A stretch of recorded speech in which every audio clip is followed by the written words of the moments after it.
할렐루야! 우리 주 예수님의 이름으로 교우 여러분에게 문안드립니다. 오늘 기온이 26도까지 오른다고 하는 그런 예보를 보았습니다.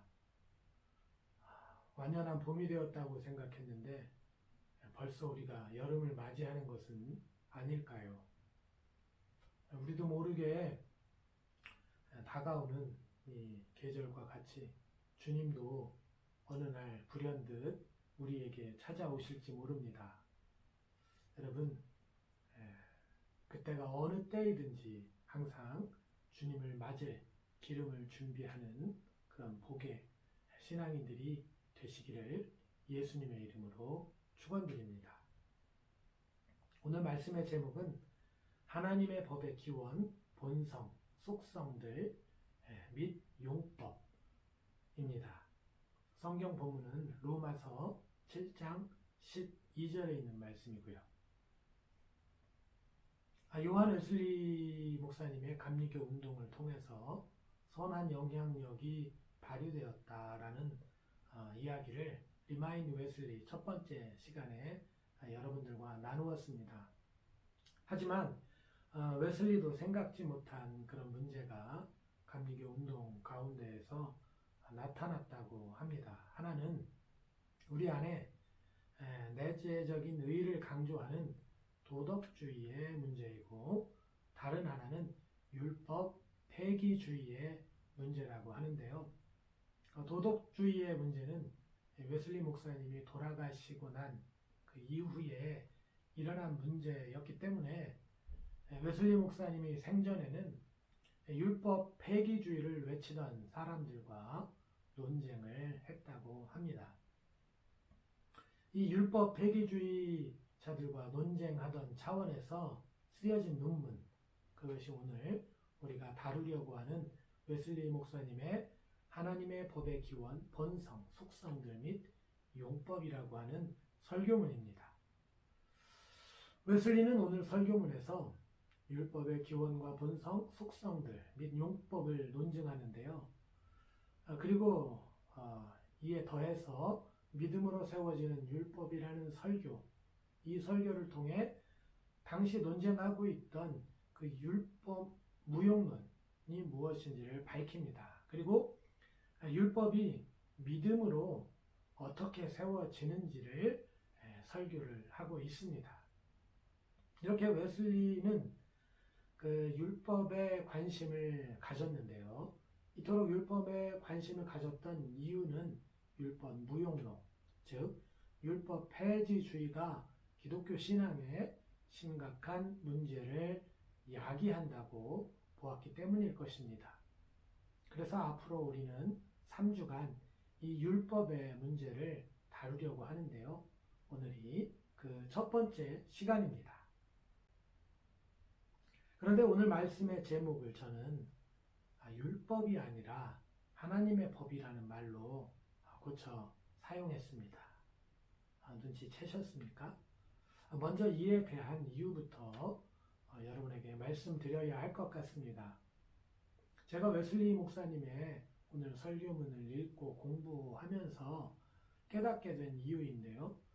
웨슬리의 이 율법에 대한 문제의식, 이 문제의식이 바로 이 지점부터 시작된다고 하는 것을 깨닫게 되었기 때문입니다. 그래서 웨슬리는 오늘 율법의 기원을 먼저 논하고 있습니다. 사실 사람들은 율법을 오해하고 있습니다. 어쩌면 잘못 이해했다는 표현이 더욱 적절할 것 같습니다. 사람들은 종종 배경 지식이 없어서 어떤 사건을 처음 접하게 될 때 일종의 선입관을 갖게 되는데요. 이것은 어떤 용어를 처음 접하게 될 때도 마찬가지인 것 같습니다. 우리 그리스도인들은 율법하면 출애굽 당시 모세가 시내산에서 하나님으로부터 받은 계명을 율법과 동일시하는 경향이 있습니다. 그래서 이러한 경향은 우리 그리스도인들로 하여금 커다란 선입관을 갖고 성경을 바라보게 했습니다. 그래서 율법하면 모세 시대에 세워진 제도적인 법이라고 생각하는 선입관이 생겼던 것이죠. 그래서 구약시대는 율법의 시대이고 신약은 예수님 때문에 펼쳐진 은혜의 시대라는 구분을 하게 되는지도 모르겠습니다. 그런데 여러분, 이러한 선입관을 갖게 되는 것은 사실 남의 이야기를 하는 것이 아니라 저의 이야기였습니다. 저는 이러한 선입관 때문에 한동안 율법을 이해하고 해석하는데 어려움을 겪고 있었기 때문입니다. 하지만 이러한 고민은 저만의 문제는 아니었던 것을 알게 됩니다. 많은 분들이 이 주제를 혼란스러워 했습니다. 아마도 남들에게 어필할 수 있는, 남들과 대화할 수 있는 그런 개인적인 견해들은 갖고 있었다 할지라도 분명한, 확고한 주장을 하기에는 언제나 2% 부족한 견해들이었기 때문일 것입니다. 그런데 웨슬리 목사님이 펼치는 논리는 율법을 이해하는 저의 출발점이 잘못되었다는 것을 생각하게 했습니다. 앞에서 말씀드렸다시피 웨슬리 목사님은 율법의 기원부터 오늘 논하고 있기 때문입니다. 웨슬리는 율법이 모세의 예식법이 아니라 그 기원이 하나님이다라고 말하고 있습니다.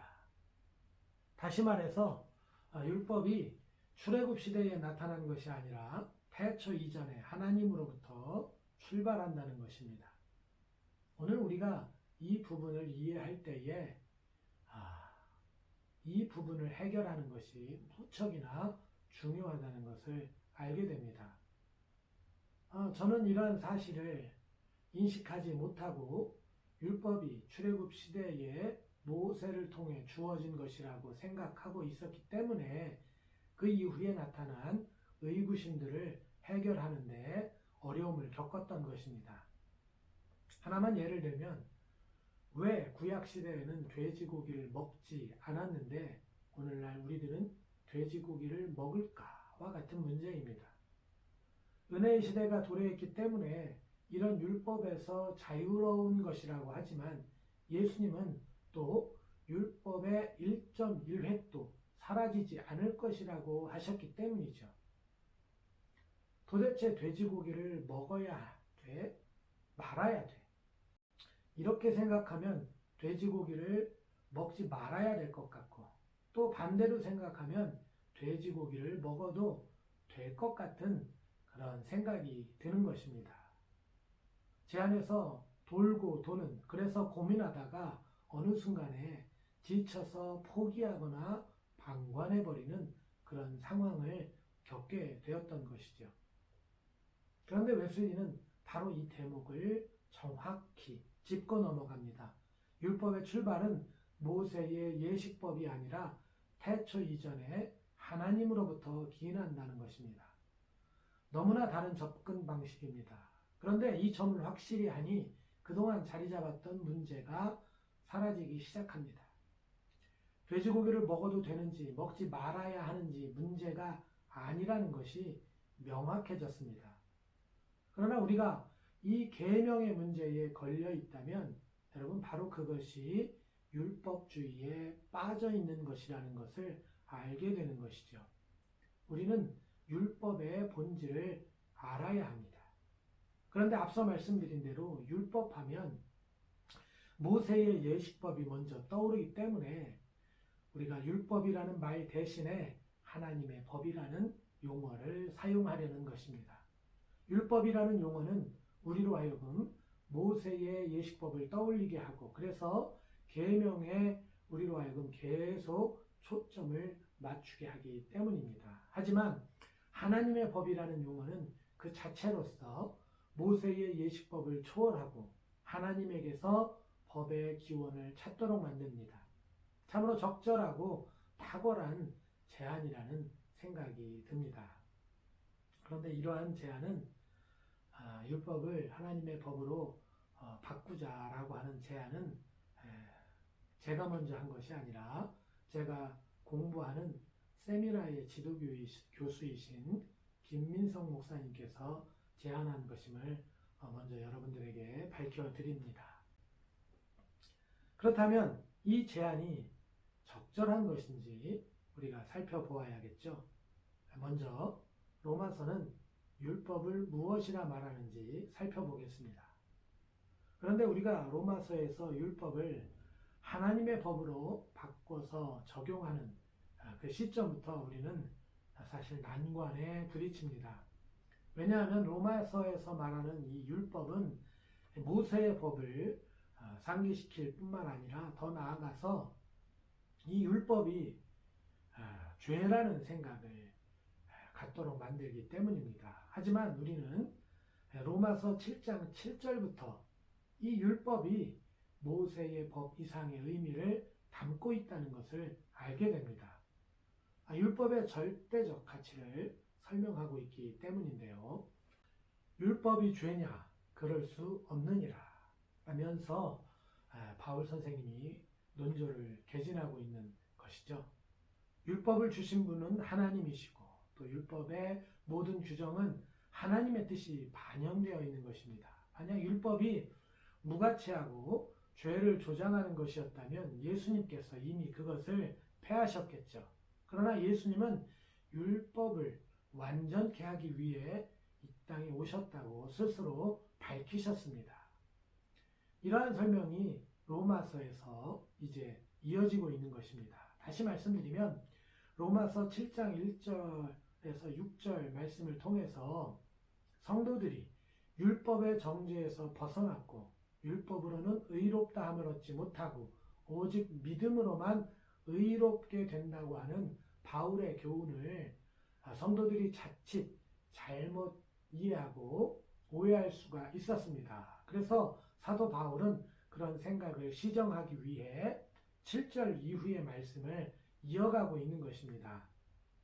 율법은 악한 것이 아니고 우리로 하여금 죄를 깨닫게 한다는 것입니다. 이와 동시에 자신들이 죄 때문에 하나님의 심판을 받을 수밖에 없는 그런 처지에 있다고 하는 것을 알게 해주고 하나님에 의한 구원이 절대적으로 필요하다는 것을 깨닫게 한다는 것입니다. 그래서 율법이 절대적인 가치가 있다고 하는 것이죠. 바로 오늘 주제 본문입니다. 이로보건대 율법은 거룩하고 계명도 거룩하고 의로우며 선하도다. 그래서 우리가 이런 해석을 따를 때 율법이 모세의 예식법보다 더욱 본질적인 법을 의미하는 하나님의 법이다 라는 의미로서 율법을 하나님의 법으로 바꾸는 것이 적절하다는 또 적합하다는 생각을 하게 되는 것입니다.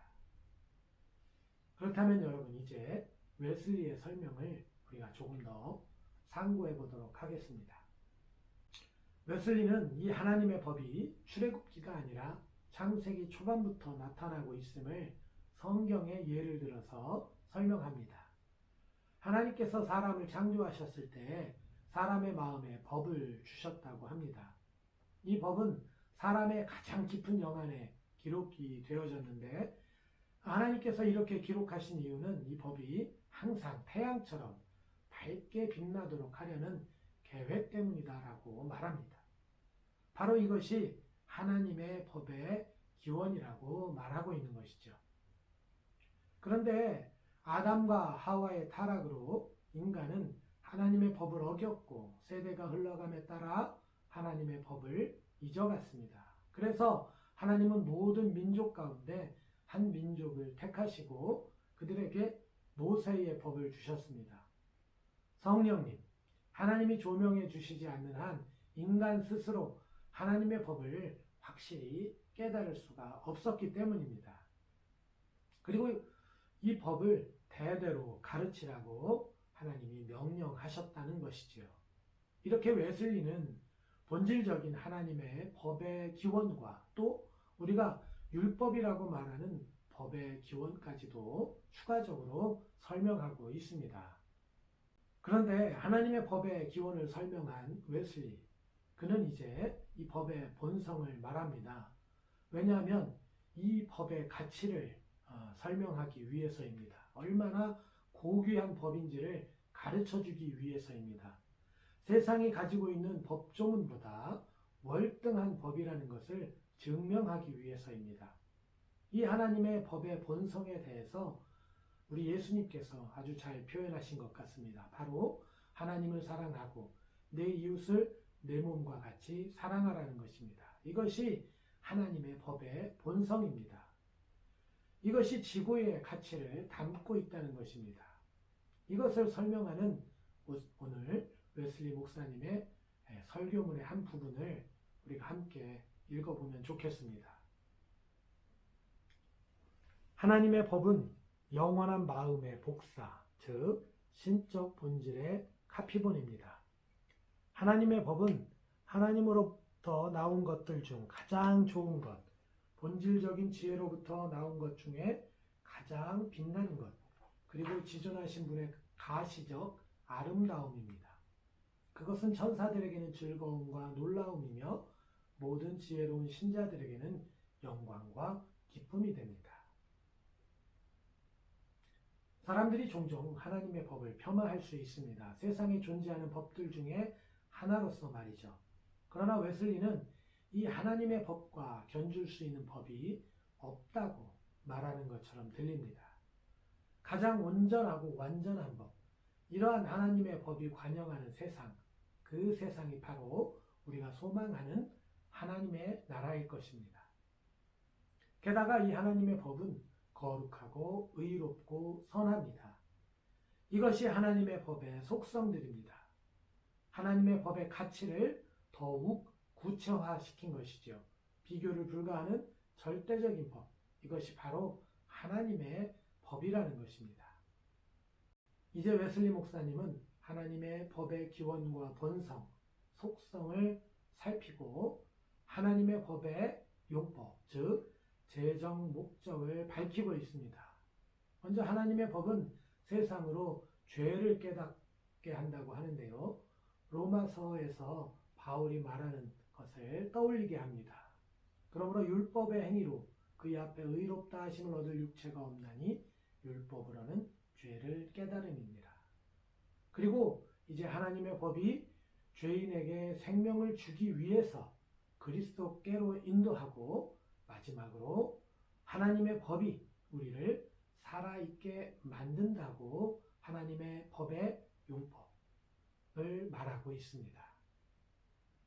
사랑하는 교우 여러분, 저도 그렇기는 한데 사람들 중에는 말을 조금 쉽게 하는 성향을 가진 사람들이 있습니다. 아마도 율법 폐기론자들이 그런 사람들이 아닐까 하는 생각이 들었습니다. 복음을 전하여 듣고 보았더니 예수님에 대한 믿음이 중요했습니다. 그리고 예수님으로 새로운 언약이 세워졌다고 들었습니다. 그러다 보니 문득 굳이 힘들게 신앙생활을 할 필요가 있나 하는 의구심이 됩니다. 신앙생활을 형식에 올가매는 율법, 이 율법을 꼭 준수해야 하는지 의문이 들었던 것이죠.